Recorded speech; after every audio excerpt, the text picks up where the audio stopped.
What is going on, everybody? Wally here with Week 5 Level BF information. I believe it's Week 5. I think it's Week 5. Week 5 or Week 6. We took last week off because it was finals week for a lot of people, and we decided that the best opportunity for us really to get a lot of information done was when we weren't stressed out, obviously, and there wasn't that sense of like nagging need for schoolwork to be done. So we decided that we were just going to take the last week off and finish our finals, get everything going. I think it's still finals week for some people this week currently, but not for me and the individuals that were helping me. So today, or we actually had the meeting last Tuesday. We had the meeting on Tuesday. We went over the meeting a few things. We finished up our 2 newsletters, and we also ran through a few ideas on media end. So for the initial media end, the first thing that we got the idea from was from Levels Aether, who does their media and stuff like that on the PC side.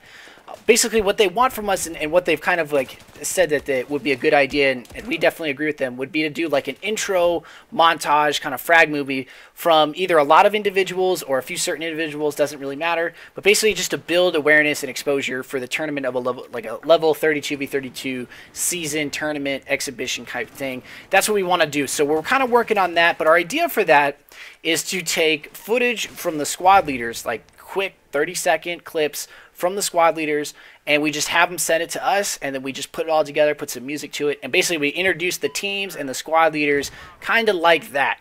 We haven't really, in a sense, we've kind of limited ourselves to like say anyone can participate. I say further down the line we're going to address that. So if there's individuals that say aren't squad leaders but really want to become a part of this or get their names out there, that kind of stuff, we are definitely going to be open to that. But currently we're just going to do the squad leaders, and since it's on Xbox One, it's super easy for everyone to get their footage. All they have to do is basically just get their game DVR app within their Xbox, and boom, can record that right away. I'm pretty sure PS4 can do that too as well. So it's something that both consoles can take full advantage of, and we are definitely going to take full advantage of it. So look for that probably in the next 2 to 3 weeks, I'd say. It's our rough time frame for getting it done. But it's something that we're kind of excited for. We want to introduce the teams, the squad leaders and stuff like that. Again, build awareness, and then show people that their squad leaders are individuals too, and that anyone can get in contact with them from their squads. Now, we haven't picked the teams yet, and we'll probably pick the teams closer to match time. And again, the squad leaders, of course, can change, but right now we're pretty much set on the squad leaders that we have, unless something comes up for any of them where, say, a certain player can't make it or can't put the time obligation in, then we'll sub them out, put another one in there. We have a few subs already selected just in case something goes awry, but right now our squad leader selection, I would say, is pretty much set, hopefully, of course.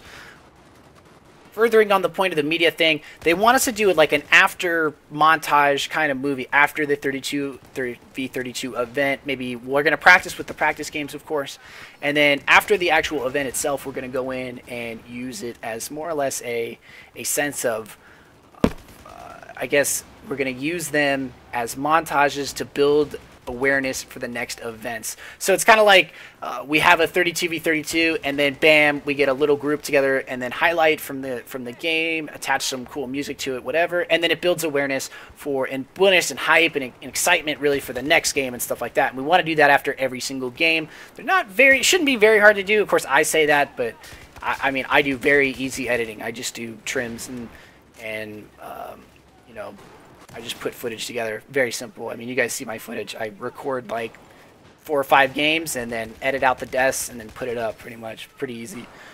But that's about it for as far as the media goes. Now, as far as the newsletter goes, we've discussed this, and I think that we're not really going to get into the very like details on it, but for the first newsletter, it's a basic rundown of what they're going to look like. It's kind of a template with some information in there, of course, and it's something that we've been discussing for a while. We've been working on it for about like 2-3 weeks, and we finally got it down.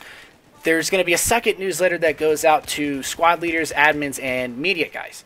And this is just extra information, extra contact information, stuff like that. It's not necessary for everyone to get that information, so that's why we've kind of limited it to squad leaders and in a more sense, a limited group. Now, as far as media group go, we really want to kind of, in a sense, expand our media group. This includes shoutcasters and individuals that have YouTube, I guess, talent or want to get their channel up there on YouTube and have experience editing. So if you have any kind of idea or anything that you want to do that, potentially get in contact with me or anyone else from the tournament, and we will definitely take a look at it. The idea of what we're shooting with right now for the individuals that want to become a part of shoutcasting, and this will be in the newsletter, is that we're going to take basically, here's what you do. You do like kind of like what I did with the snipers footage, and basically you take footage either donated from you or you do your own footage. Doesn't matter. You edit it a little bit. You don't have to. I mean, you shouldn't edit it. It's not a montage. You take it from the same game. If you want to edit out deaths or edit out certain points, that's completely fine. But basically, you do a one-take audio on it. So don't write a script in front of you. Just do a one take. It's kind of what I do. I mean, I basically write like an outline in front of me for most of my videos, and then I just basically go up there and do an impromptu the whole time. Hopefully I don't fumble and bumble, but most of the time you got to stay technically articulate. But basically what you want to do is kind of get that experience in there, that if you make a mistake, you got to bounce back from it. If you freeze up, you got to get out of it, that kind of stuff. And we just want you to be a personality. We don't want you to be this generic individual that no one can kind of relate to. We want you to be relatable. We want the community to understand you. We want the individuals to be your audience and be like, you know, I really like shoutcasting. I like this guy shoutcasting. He brings a certain personality to the game.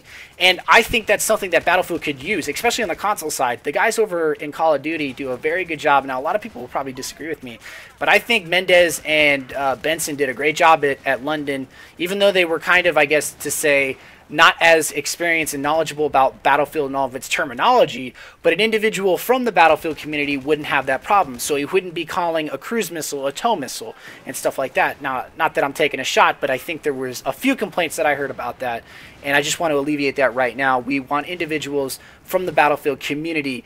Now, we're not going to stay strictly exclusive to only the Xbox community. There's going to be individuals from the PC that are going to come over and help us just because they have the experience and they have, in a sense, the audience base that we may not. But what we want is we want the Xbox community to be self-sufficient in a sense. So that's pretty much it. Everything else that I may have missed or not gone over will be in the newsletter. The newsletter will be sent out later today, hopefully. And the second newsletter will get sent out later this week. If you miss a newsletter, it will be on the forums, the Level BF forums, and I will have a link in the description below.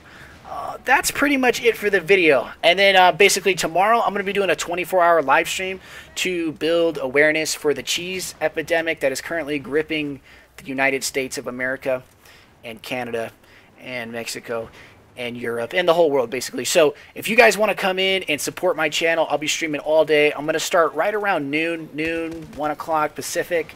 I think that's like 4 Eastern. I don't know. I don't know what time it is in Europe. It's 8 hours ahead for UK, something like that. But if you guys want to come in, just play some games with me, whatever. I'm going to be streaming for 24 hours. I've never done a 24-hour stream before, but I feel like I kind of want to do one just to see the amount of individuals, I guess, to come in there and just have a good time. So that starts tomorrow on Friday, which is the 20th. So if you guys want to come in there, feel free, like I said. If you guys have any other questions about anything, feel free to hit me up on my Twitter. The guys at Lucky Strike, the guys at HubTag are also helping us. Of course, D-Way has got information as well, and the guys at Level. Everything you need will be in the description below. If you guys have any questions, feel free to comment on this video, ask me anything, whatever. I'm an open book. I'm here for you guys. As always, I appreciate you guys being here. I hope you enjoyed the footage. That will do it for me. Peace.